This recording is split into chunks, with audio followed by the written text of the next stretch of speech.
Ça fait près d'une semaine que ce beluga nage dans la Seine, à plus de 3000 km de chez lui. Évidemment, ce n'est pas du tout son milieu naturel. D'habitude, il vit dans des eaux froides et salées, et là, il est dans des eaux douces et chaudes. C'est d'autant plus dangereux qu'il n'est pas habitué à ces températures et qu'il peut attraper des maladies auxquelles il n'est pas exposé habituellement dans son environnement. Depuis qu'il a été repéré, les autorités essayent de l'aider et ils ont enfin trouvé la solution pour le sortir de là.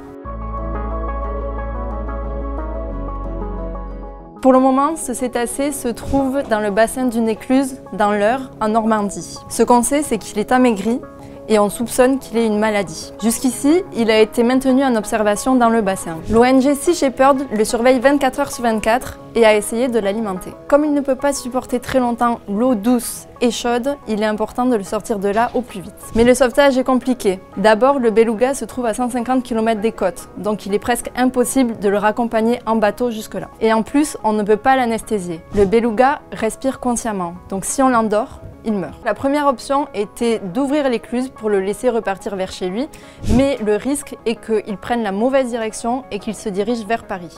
La solution que les autorités ont retenue, c'est l'extraction. Ce 9 août, le beluga va être enlevé de la Seine pour être mis dans un bassin d'eau salée. Des vétérinaires vont pouvoir mieux l'examiner et le soigner si sa maladie est identifiée. Après toutes ces étapes, et si tout se passe bien, le beluga sera relâché dans la Manche.